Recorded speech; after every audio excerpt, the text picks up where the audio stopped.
You should be happy. Don't stop. Happy Friday, my Friday happy people. What a glorious show filled with glorious things. You know what makes me hot right now? Other than my blue eyes and gorgeous pecs? Canadian truckers. Yeah. In the era of COVID craziness, they said, screw this madness, and they stepped on the gas. This started with vaccine mandates, but for most here, it's about a lot more. Well over 1,000 people lining the Trans-Canada Highway outside of Winnipeg in -30 wind chills, protesting what they call government overreach. It all started a couple days ago in Delta, BC. Truckers protesting vaccine mandates at the border. Now, as the convoy logs more kilometers, it's getting more support. Kilometers. Yeah, Canadian truckers protested vaccine mandates placed on their industry with a massive convoy that might break the world record set by Democrats vacationing in Florida. Thank you for that laugh. According to organizers, it's 70 kilometers long, which is roughly 5 of Kat's hair extensions tied together. Actually, it's 43.5 miles, and that is pretty amazing. It's the best thing to come from Canada since moose. That's where they come from. Canada. Anyway, the Freedom Convoy, as it's called, left Sunday from Vancouver for Ottawa, places that hockey fans inform me are cities, to protest the mandates for cross-border truckers. Took effect on January 15th. It's estimated that roughly 15% of truckers in the country are not fully vaccinated, which is about 16,000 truck drivers, or 80% of the total Canadian population. True, it's so sparsely populated, the social distance requirements is 600 feet. But I enjoy the convoy. Fact is, if you mess with the truckers, you don't get your stuff. From my pillows to hockey equipment, beer, clothing, to 150 illegals from Guatemala. It just takes too long by dog sled.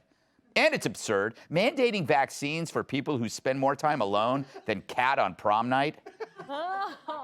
Yeah. It's okay. I know it's okay. We all were there, except I had a blast. Meanwhile, who comes out against the truckers? The Canadian Prime Minister Justin Trudeau, the low-life skunk. My apologies to Pepe Le Pew. Here he is trashing the truckers. The small fringe minority of people who are on their way to Ottawa or who are holding unacceptable views that they're expressing do not represent the views of Canadians. Following the science and stepping up to protect each other is the best way to continue to ensure our freedoms. He's the PM, more like a BM. This pile of human dung just said the protesters are a small fringe minority who are holding unacceptable views. So what are these unacceptable views, you jerk? Explain it to us, since this fringe helped keep your country going when you couldn't. Seriously, he just crapped on people who made sure Canadian citizens like him got their toilet paper, their ginger ale, the cheese curds for their poutine, or whatever they eat in Canada these days during the pandemic. Just like having a dad who was prime minister, working from home is a privilege most don't have. These people work tirelessly until they were red in the face, as opposed to their PM, who prefers to only be in blackface, when the only thing black about him is his heart. If he was in Alberta, they'd sell him as oil shale. What an embarrassing virtue-signaling imposter. Yes, I wrote this while I was drinking. And those raspberry hard seltzers were delivered by truckers, so God bless him. So hooray to the Canadian truckers, or as Elon Musk said in just 3 words, Canadian truckers rule. And they do. But you know who else rules? The Danes. You might even say they're great, not the dogs. The people of Denmark, or the government of Denmark. They have a government there, I hear, unlike our country today. Anyway, yesterday, Denmark also became heroes by announcing the end of the pandemic. And on what day did they choose, you ask?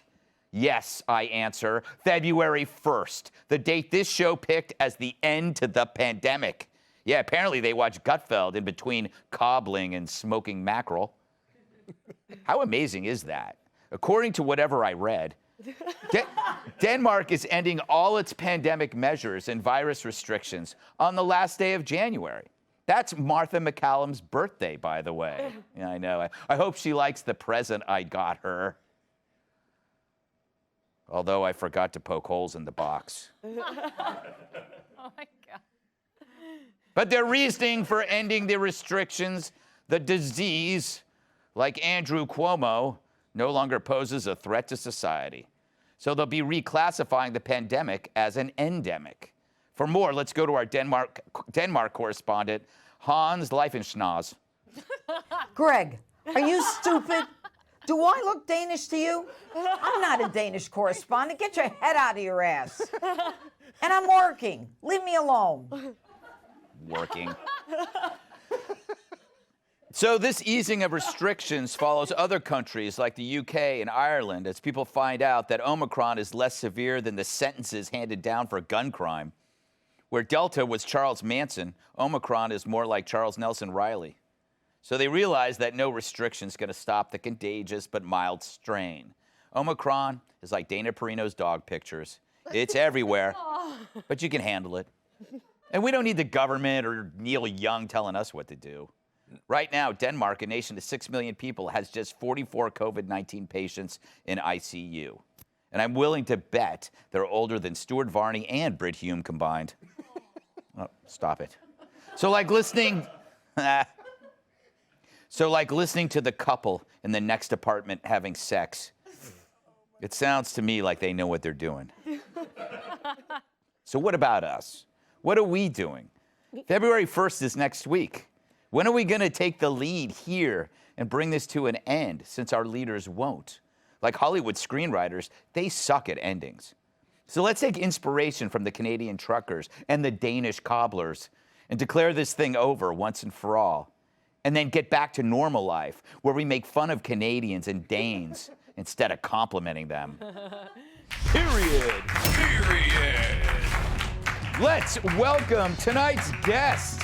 She helped Trump make America great while kicking ass at the Department of State. Former State Department spokeswoman Morgan Ortega. His favorite feelings are hurt feelings. Fox News contributor and Washington Times opinion editor Charlie Hurt. She's here for her insights and in case I need something from a top shelf. Fox and Friends first co-host Carly Shimkus. And TGI Fridays told her to come back on Monday. Fox News contributor Kat Tiff.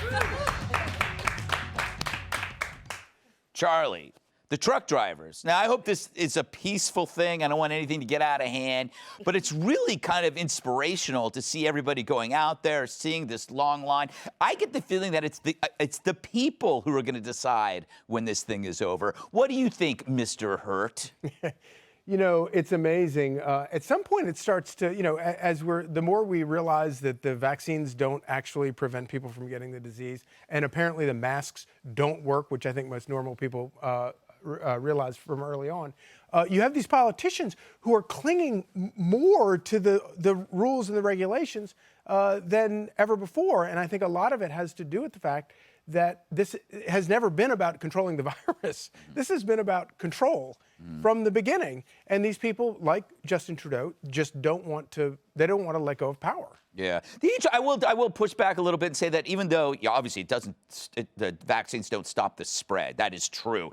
It does help when you get the disease. Okay, that's fine. Yeah. Absolutely. Then peddle it as that. Yes. Then advertise it as that. That's great. But my concern about this is that these people are doing the greatest damage to real vaccines that really do prevent you from getting polio or whatever by calling this a vaccine. It's not a vaccine. It does alleviate the symptoms. And that's a great way to sell it. Yeah. Sell it as that. Well, I knew if there was a Charlie Hurt vaccine and I took it, it probably wouldn't work. I would hope not. Yes. Morgan, did you ever meet Justin Trudeau? At maybe like the G20 or the G8 with President Trump, he walked by like I was, just a staffer. So He's he a didn't small say little hello. man, isn't he? He's smaller than me. He's very much spiritually and morally. Yeah, he's very much a soy boy. Yeah, he's a soy boy. Very good point. Very good point. Was I too harsh on him? No, but listen, no, I don't think so. I think, he has people in his country that are expressing a view that he says is unacceptable. And he's supposed to be the leader of everybody there. Yes. And listen, what I'm most impressed about with these truckers, I think you said that it was like below 30 degrees when they were posted. If it was below 30, you could have martial law from the Chinese Communist Party and I wouldn't leave my apartment. Yes. Right? Like, there's no way I'd be like, okay, just keep the heat on. So I'm impressed by them because I would not get out and protest. But how bad is it in Canada that's, what you got to do? But you're seeing it, Carly, you're seeing it in every country's. Where is Denmark, by the way? It's in Europe. It's in Europe, Thank right? God I knew that. Yeah, it is in Could you Europe. imagine I Yeah, didn't I know? don't want to pull like a Jeopardy Don't moment. ask me any more questions. Yes. Like that. if you care about me at all. yes. No, but Denmark, it's a tiny country filled with Denmarkians. I think Yes. that's what they're called. They're a tropical bunch. They have their own dialect. And Judge Jeanine is the president. Yes. They worship, I guess, a TV. They found a TV on an island, and they saw Judge Jeanine, and they just thought it was a god. They thought it was a god, and now they worship the spirit of this amazing creature that comes from the metal box. Without a doubt. I don't even know what I'm asking. Well, first of all, I love Canadian truckers too. Manly profession, very attractive.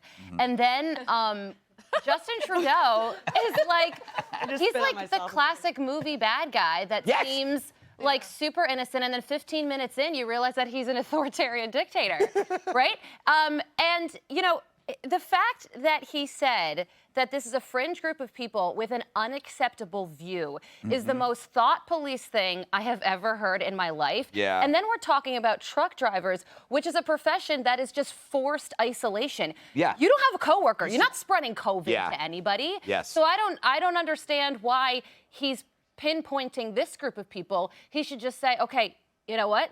You guys helped us through the pandemic. Thank you for your service.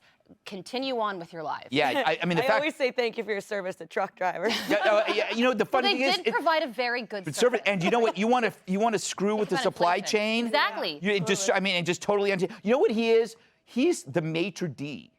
He actually looks like a maitre d', and he's trying to cook the meal.